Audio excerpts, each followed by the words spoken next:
YCP అధ్యక్షుడు జగన్ నంగనాచి కబుర్లు చెప్తున్నారు.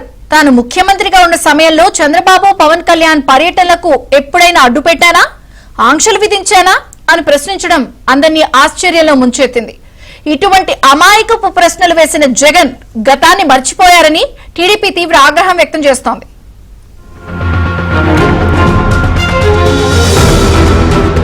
జగన్ పల్నాడు జిల్లా రెంటపాళ్ల పర్యటనలో ఇద్దరు మరణించడం రాష్ట్ర వ్యాప్తంగా సంచలనంగా మారింది. ఈ వివాదంపై తొలిసారిగా జగన్ ట్విట్టర్లో స్పందించడం మరోసారి విమర్శలకు దారితీసింది. తన పాలనలో శాంతి భద్రతలు, ప్రతిపక్ష నేతలపై ఎటువంటి ఆంక్షలు విధించలేదని జగన్ ఆ ట్వీట్లో ప్రస్తావించడంపై టీడీపీ మండిపడింది. చంద్రబాబు ఆనాటి ప్రతిపక్ష నేతగా పర్యటనలు వెళ్లినప్పుడు పోలీసులు క్రూరంగా అడ్డుకున్న విషయం జగన్ మరిచిపోతే ఎలా అని టీడీపీ ప్రశ్నిస్తోంది. వైసీపీ అధికారంలోకి వచ్చిన తర్వాత ఆత్మకూరు వెళ్లేందుకు బయలుదేరిన చంద్రబాబును ఇంటి నుంచి బయటకు రానివ్వకుండా గేట్లను తాళతో కట్టేసిన విషయం జగన్ మరిచిపోతే ఎలా అని టీడీపీ గుర్తు చేస్తోంది.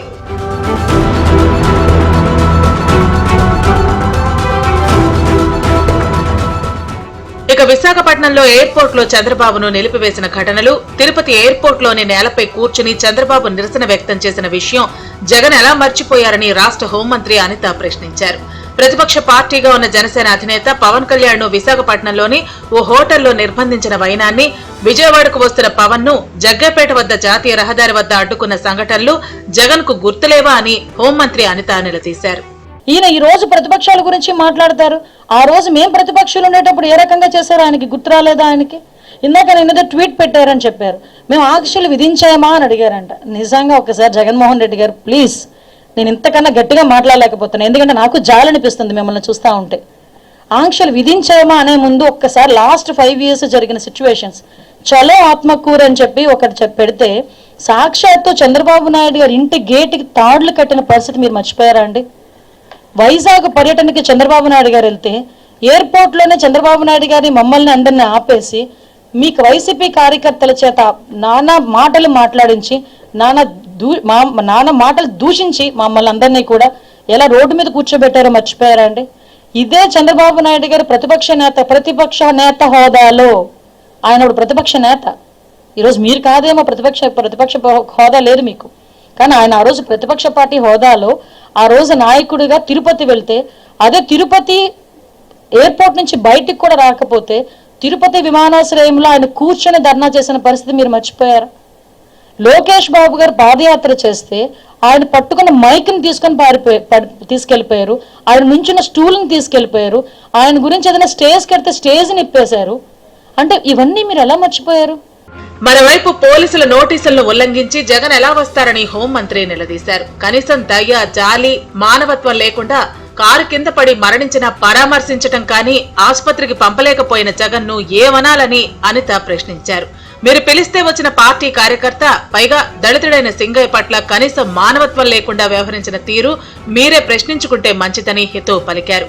దర్యాప్తులో వెలుగులోకి వచ్చిన విషయాల ఆధారంగానే కేసులు నమోదు చేస్తారని అనిత వివరించారు. సాటి మనిషి, దట్టు వైసీపీ కార్యకర్త, నీ మీటింగ్ గురించి, నీ ర్యాలీ గురించి నువ్వు పిలిస్తే వచ్చినవాడు దళితుడు, నీ కారు కడ్డంగా నీ కారు టైర్ కింద నలిగిపోతే తీసి హాస్పిటల్కి తీసుకెళ్ళగలిగేంత దౌర్భాగ్యమైన పరిస్థితిలో ఈరోజు జగన్మోహన్ రెడ్డి ఉన్నాడా?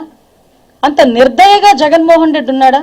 అంటే అతనికి జగన్మోహన్ రెడ్డి రాజకీయ లబ్ధి తప్పించి మనుషుల ప్రాణాలంటే లెక్కలేదా? ఇంత ఉన్మాద పరిస్థితుల్లో కూడా రాజకీయ నాయకులు ఉంటారా? నిజంగా నాకైతే చాలా ఆశ్చర్యం అనిపిస్తుందండి. మాజీ సీఎం ప్రయాణిస్తున్న తన వాహనం సెక్యూరిటీ బాధ్యత ప్రభుత్వానిది కాదా అని జగన్ ప్రశ్నించడం వితండవాదంగా మారింది. ఆ రోజు ఎస్పీ ఘటనపై ఇచ్చిన స్టేట్మెంట్, మళ్లీ మార్చిన వైనం గురించి జగన్ తన ట్వీట్ లో ప్రశ్నించారు. అయినా తమపై విష ప్రచారాలు చేయటం, మానవత్వం గురించి, నైతికత గురించి పాఠాలు చెప్పటం ఆశ్చర్యకరంగా ఉందని ట్వీట్ లో పేర్కొన్నారు. అయితే ఈ అంశంపై అనిత స్పందిస్తూ జగన్ రాజకీయ ముసుగులో ఉన్న నేరస్తుడని మండిపడ్డారు.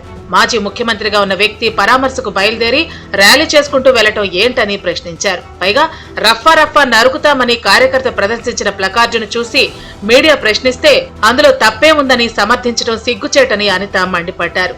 రాజకీయ ముసుగులో ఉన్న ఒక నేరస్తుడు, ఎస్, ఆ పదానికి ప్రాపర్ యాప్ట్ ఎవరంటే జగన్మోహన్ రెడ్డి.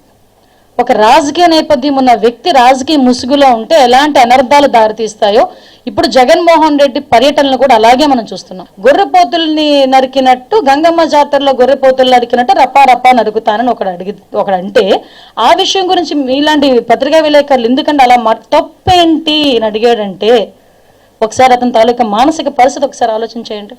ఒక పక్క నుంచి గొడ్డలు పట్టుకుంటాడు, ఒక పక్క నుంచి జెండా పట్టుకుంటాడు. వీడు మన వైసీపీ కార్యకర్త. ఇలాంటి వాళ్ళందరినీ అంటే రెచ్చగొట్టే పరిస్థితుల్లో ఇలాంటి వాళ్ళందరినీ కూడా ప్రోత్సహిస్తున్నాడు, హింసను ప్రోత్సహించే పరిస్థితి. ఇంకొకడు మీరేమీ చేయలేరు, ఏం చేస్తాం మేము చూస్తామంటాడు.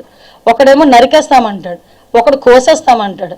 ఇలాంటి వాళ్ళందరినీ ఎందుకు ఆ మాట మాట్లాడుతున్నారు అంటే తప్పేంటి అని అడిగాడు. సినిమా డైలాగ్ కదా, తప్పేంటి? ఏ సినిమాలో నీకు చంపేసుకోవటాలు చాలా హింస చూపిస్తారు, ఆ హింస అంతా బయట చేస్తే తప్పు లేదా అంటే మీ దృష్టిలో తప్పు కాదా అది? జగన్ ట్వీట్ లో ఒక అంశం మాత్రం స్పష్టంగా బహిర్గతమైంది.